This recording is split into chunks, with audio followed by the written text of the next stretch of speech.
রাধে রাধে বন্ধুরা, তোমরা কেমন আছো? আশা করি তোমরা সবাই ভালো আছো, আমরাও সবাই ভালো আছি। আবারও তোমাদের সামনে আমি নতুন একটা ব্লগ নিয়ে চলে এসেছি। সকাল সকাল দেখতেই পাচ্ছ তোমাদের দাদাভাই কি করছে। এই যে আমার ছেলেকে রেডি করছে, আর এখানে ছেলের সঙ্গে কথা বলা হচ্ছে। বাবু স্কুলটা কিন্তু ছুটি হয়ে যাবে, ভালো করে পড়াশোনা করতে হবে, সামনে পরীক্ষা, এইসব নিয়ে কিন্তু কথা বলা চলছে। আর এখানে এখন একটা বিছানা হয়, যেহেতু বাড়িতে এখন লোকজন অনেকেই আসছে, এই জন্য বিছানারও দরকার হয়। বুঝতেই তো পারছো, মোটে দুটো রুম আর এই হচ্ছে একটা বারান্দা, আর এই সোফাটা হচ্ছে সোফা কাম বেড। তো এখানে অনেকজন লোক ঘুমানো যায়। তো এখানে আমি এই যে জামা কাপড়গুলো যেগুলো ছিল, বলতে গেলে বিছানার চাদর ছিল আর টুকটাক যেগুলো ছিল সব রেখে দিলাম, বালিশগুলো রেখে দিলাম। তারপর ছেলেদেরকে রেডি হয়ে গেছে, ছেলের জন্য টিফিন। দেখতেই পাচ্ছ মোটামুটি স্কুল ছুটি হলে একটু আমি আরাম পাই, আর ভালো লাগছে না। এই সকাল সকাল ঘুম থেকে উঠে না, জানো তো, কাজ করতে ইচ্ছে করে না। সারাদিন যে এত কাজ করা হয়, সকালে উঠে আর মন চায় না।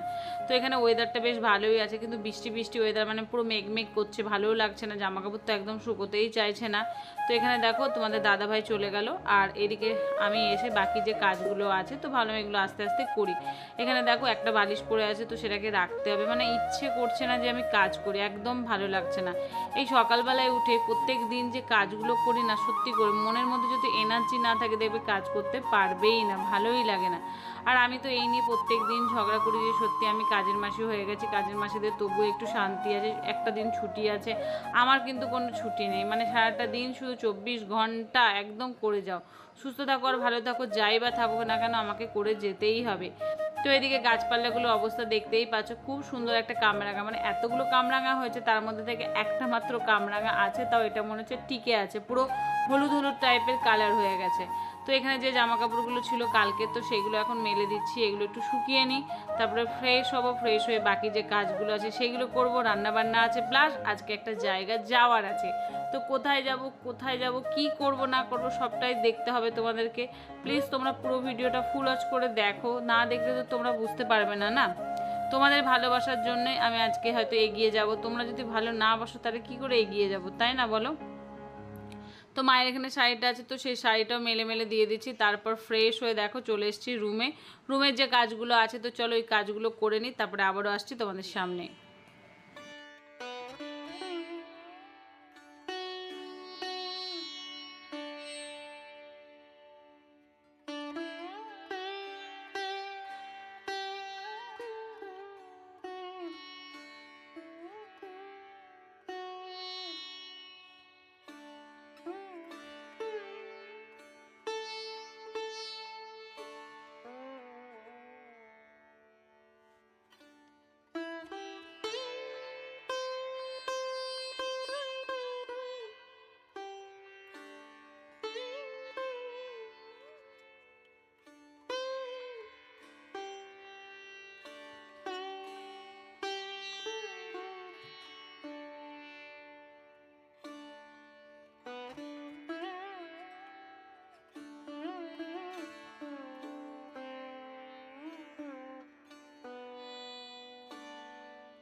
তো মোটামুটি কিছুটা কাজ করে দেখো রান্নাঘরে চলে এসেছি। ভাতটা তো বসিয়েই দিয়েছিলাম, মানে ভাতটা হতে অনেকটাই সময় লাগে। তো ভাতটা এদিকে হচ্ছে, আর এদিকে পটল আলুর তরকারি হবে, আর হবে শাক, তার সঙ্গে হবে তোমাদের হচ্ছে ডিমের ঝোল, মানে একটু মাখা মাখা টাইপের। মানে যারা আমাদের বাড়িতে খাবে তারা আবার মাছ খেতে খুব একটা পছন্দ করে না, তারা ডিমটাই ভালোবাসে। তো আমি আর সেরকমভাবে তোমাদেরকে পুরো ভিডিওটা দেখাচ্ছি না রান্না, তোমরা তো সবাই পারো ডিমের ঝোল, যাই হোক তোমরা সবাই পারো। তো এখানে ডিমগুলো আমি ছাড়াবো, ডিম ছাড়াতে প্রচণ্ড বিরক্ত লাগে। এখানে দেখো ডিমের ঝোলটা প্রায় হয়েই গেছে। তো মা আর বাবাকে এখন প্রোটিন পাউডারটা গুলে দেবো। সত্যি করে আমি আর পাচ্ছি না, এতটা ক্লান্ত হয়ে যাচ্ছে, প্রত্যেকটা সময় খুঁটিনাটি কাজ করতে করতে ক্লান্ত। আর আমাকে না সেই A to Z প্রত্যেকটা কাজ একা হাতে করতে হয়। একা হাতে কাজ করাটা যে কতটা কঠিন, যারা করে তারাই বোঝে। তারপর রান্না বান্না করে গ্যাস ট্যাস মুছে টুছে আমি চলে এসেছি স্নান করে আমার গোপু সোনাকে ভোগ দেব। বুঝতেই পারছো প্রত্যেক দিন না প্রত্যেক দিন কিছু না কিছু আমি রান্না করতেই থাকি, যদি কিছু ভোগ টোগ না দিই না মনটা একদম খারাপ হয়ে যায়, ভালো লাগে না, ওকে রেখে খেতে সত্যিই খারাপ লাগে। এই জন্য চেষ্টা করি যেন তাড়াতাড়ি এই দিকের কাজটা করে যেন ওই দিকের কাজটা করতে পারি। হয়তো আমার শরীর অবস্থাটা এখন ভালো আছে, করতে পারছি, যখন পারবো না তখন কি করব। তো আমি বলি যাকে নিয়ে এসেছি, যে প্রভু আমার কাছে আছে, আমার সোনা যে আমার কাছে আছে, তো সেই ব্যবস্থা করে দেবে যে কি করব কি করব না, তাই না বলো। তো এখন আমি পুজোর রুমে যাব। দেখো আলতা পরেছি, আলতা পরতে তো আমার খুব ভালো লাগে, আর সত্যি আলতা পরে পাটা দেখবে একদম আলাদা রকমই হয়ে যায়। তো এখানে ক্রিম আছে, ক্রিমটা মাখলাম, তারপরে এদিকে মনটা কী বলতো খিচিবিচি করছে, ভালো লাগছে না। আসলে পুজো চলে এসেছে তো ওই যে মায়ের জন্য শুধু মনটা খারাপ করে, মা যদি আজ বেঁচে থাকতো কতটা ভালো হতো। আর এই ইউটিউবে আসার পর সত্যি করে এত মানুষের ভালোবাসা পেয়েছি, এত কিছু পেয়েছি, তার জন্য তো অসংখ্য ধন্যবাদ তোমাদেরকে। তোমরা যে এতটা আমাকে ভালোবাসো তার জন্য সত্যি সত্যি আমি যে কি বলে তোমাদেরকে ধন্যবাদ জানাবো তা না। আর এখানে এসে আমার ছোট্ট ছোট্ট ভাইরা হয়েছে, দাদারা হয়েছে, বন্ধু হয়েছে, তাদের জন্য তো অনেক অনেক ভালোবাসা। কিছু মানুষ আছে যারা আমাকে সত্যি করে অনেক ভালোবাসে। এই যে আমার একটা ছোট্ট পোট্ট ভাই হয়েছে, বিশাল ভাই, ত্রিপুরাতে থাকে। তো সে আমাকে অনেক ভালোবাসে, সব সময় দিদি দিদি দিদি। আমার তো মানে ভাই নেই, তো ওই হচ্ছে আমার কাছে ভাই। মানে সত্যি করে বললাম না, ইউটিউবে আসার পর যে এত কিছু পাবো সেটা সত্যি কল্পনা করতেও পারি না। দেখো থাকে সেই ত্রিপুরা, কিন্তু এই যে আমাকে এতটা ভালোবাসে, এই ভালোবাসাটা রাখবো কোথায়, তাই না বলো। এই রকম অনেক অনেক মানুষের ভালোবাসা পেয়েছি, হয়তো সবারই নাম বলতে পারছি না। অবশ্যই একদিন আমি প্রত্যেকটা মানুষের নাম তুলে তুলে ধরবো যারা আমাকে এতটা ভালোবাসা আর এতটা সাপোর্ট করো, তার জন্য অসংখ্য অসংখ্য ধন্যবাদ সবসময়তেই বলছি। তারপর এখানে দেখো আমি ঠাকুরঘরটা খুব ভালো করে মুছে নিচ্ছি, আর কিছুটা জিনিস আমি ঠাকুরঘরে দেখবে চেঞ্জ করেছি, মানে কিনে নিয়ে এসলাম কৌটোগুলো, তো তারপর ওটার মধ্যে আমি এখন আস্তে আস্তে রাখতে শুরু করে দিয়েছি। তো এখন মনের মধ্যে একটাই নেশা কাজ করছে, আমি কতক্ষণে আমার গপুকে স্নান করাবো, গপুর যা যা কাজ আছে সেগুলো করব। মানে একটা ধাপ আমি দেখো করে এসেছি, আবার আর একটা ধাপ, আবার সন্ধেবেলার দিকে, মানে প্রত্যেকটা ধাপ একটা একটা করে যেন ঠাকুরকে বলি ঠাকুর আমি যেন ঠিকঠাকভাবে পার করে দিতে পারি। এই পার করাটাই হচ্ছে সব থেকে বড় কঠিন। তো মাঝে মাঝে ছেলে মেয়েরাও করে পুজো পাঠ, আমিও করি, আমরা সবাই মিলেই করি, বেশ ভালোই লাগে। তারপর এখানে দেখো আমার ছোটো মোটো যে জামা কাপড়গুলো আছে, তো সেগুলো এখন ভাঁজ টাজ করবো। তো চলো কী কী ভোগ বানাচ্ছি, কী কী করছি না করছি, আর কোথায় যাব সেটাও তোমাদের সঙ্গে কিন্তু শেয়ার করব। তার জন্য আমার পুরো ব্লগটা কিন্তু তোমাদেরকে দেখতে হবে।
তো গোপু সোনাকে স্নান করিয়ে দিয়েছি, আমার বাড়ির ঠাকুরকে পুজো করে নিয়েছি, তারপর এখানে চলে এসেছি রান্না করতে। তো কি রান্না হবে? পটল আলু কুমড়োর একটা নিরামিষ তরকারি হবে, তার সঙ্গে সুজি হবে, আর কি হবে বলো তো? আর হবে ফুলকো ফুলকো লুচি।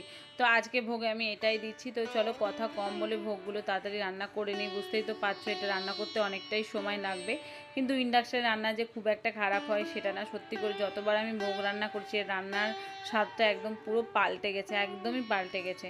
তো চলো আমি এগুলো ঝটপটগুলো করে নিই, তারপরে কোথায় যাচ্ছি সেটা তোমাদের সঙ্গে শেয়ার করছি।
তো গোপুসোনাকে ভোগ দেওয়ার পর গোপুসোনাকে ঘুম পাড়িয়ে আমরা নিজে খেয়ে খাওয়াটা তোমাদের সঙ্গে শেয়ার করিনি।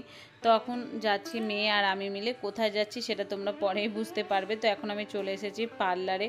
তো পার্লারে এসে কী কী করছি না করছি সেটা তো অবশ্যই তোমাদের সঙ্গে শেয়ার করব। তোমাদের সঙ্গে তো প্রত্যেকটা মুহূর্ত শেয়ার করি, প্রত্যেকটা মুহূর্ত যদি শেয়ার না করি তাহলে সত্যি করে ভালো লাগে না। তো বুঝতেই পারছো বাড়ির এতগুলো কাজ করার পর এসে এখানে প্রচণ্ড ঘুম পাচ্ছে। তো আমাকে দিদিভাই বলছে তুমি ঘুমিয়ে পড়ো, সরো, আমি মোটামুটি কাজগুলো করিয়েই দেখো। আমি এবার করব চুলের কালার। তো চুলের কালারটা কীরকম হয়েছে সেটা তো অবশ্যই কমেন্টে জানাবে, জানি না কীরকম লাগবে। তারপরে দেখো এখানে কি একটা মেখে টেখে দিয়েছে। তো আমি বলছি দেখো আমার মুখটা দেখে যে কীরকম লাগছে, আর ওখানে দেখো আমার মেয়ে কী করছে দাঁড়িয়ে দাঁড়িয়ে। তো চলো এই একটু আরাম খেয়ে নিই, অনেক দিন পর এরকম আরাম খাওয়া, এত মাসাজ করে দেয় মনে হয় যে সত্যি ঘুমিয়েই পড়ে যায়। তো কথা কম বলে চলো পুরো ভিডিওটা দেখতে থাকো।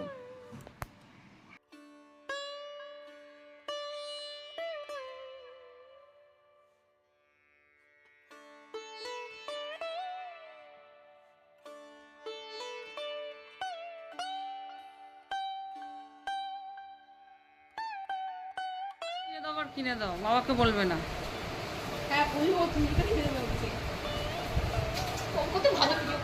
আন্টি দৌড়ে দিল, দেবে তুই একটু এবার দৌড়ে দেবে।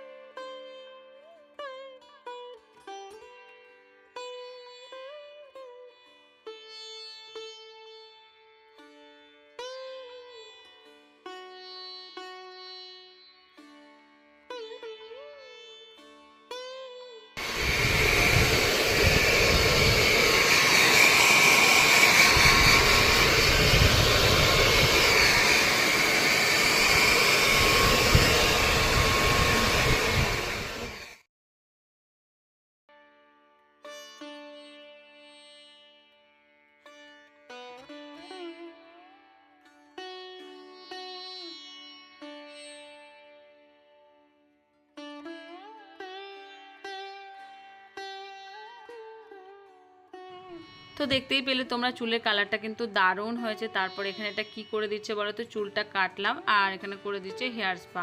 তো কি আরাম লাগছে, চুলটা অনেকটাই বাজে হয়ে গেছিলো জানো তো বন্ধুরা। তো ওরা বললো যে একটা ট্রিটমেন্ট আছে, তো সেটা করে নাও, চুলটা একদম ঠিক হয়ে যাবে।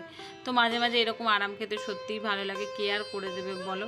তো এখানে দেখো আমার পুরো ঘুম পেয়ে যাচ্ছে, চুলের অবস্থাটা দেখতে পাচ্ছ পুরো পাতলা হয়ে গেছে, মানে এত পরিমাণে চুল উঠছে কি বলবো। চুল হয়তো 10টা উঠছে কিন্তু গজাচ্ছে কোথায়, মানে এত পরিমাণে চুল ওঠাটা বেড়েই গেছে।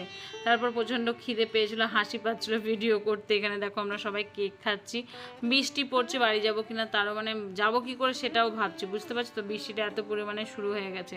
তো এখানে শ্যাম্পু করে দিচ্ছে, প্রচণ্ড আরাম লাগছে, শ্যাম্পু করবে আবার চুলটাকে শোকাবে। তো বন্ধুরা তোমরা সত্যি করে বলবে তো আজকের ভিডিওটা তোমাদের কীরকম লেগেছে। তোমাদেরকে সবসময় চেষ্টা করি একটু অন্যরকম ভিডিও দেওয়ার। তো আশা করি তোমাদের আজকের ভিডিওটা খুব খুব সুন্দর লাগবে। দেখো একটা ব্লগ করতে গেলে তো খুব কষ্টই করতে হয়, তো আমি চেষ্টা করি একটা ব্লগ খুব সুন্দরভাবে করে, তোমরা যদি একটু ভালোবাসা দাও তাহলে তো আমার কোনো কিছু অসুবিধা হয় না। না, তোমরা যদি ভালোবাসা না দাও তাহলে কোথায় যাব। তোমাদের ভালোবাসার দিকে তাকিয়েই তো হয়তো ভিডিও করা স্টার্ট করে দিয়েছি, এটা ঠিক কথা। তো এখানে দেখো চুলটা আমার কি সুন্দর একদম শুকিয়ে শুকিয়ে দিচ্ছে, আর কালারটা এত সুন্দর ফুটে উঠেছে না কি বলবো। তো চলো বন্ধুরা আজকের জন্য ভিডিওটা বিদায় নিলাম, মানে আজকের ব্লগটা বিদায় নিলাম। আবারও তোমাদের সামনে নেক্সট একটা ব্লগ নিয়ে খুব তাড়াতাড়ি আসছি। আর দেখতেই পাচ্ছ চুলটা এতটা সুন্দর হয়েছে, এই দেখো এখানে আবার একটু কাটিংয়ের একটু 19-20 হয়েছে, তো সেটাকেই ঠিক করে দিচ্ছে।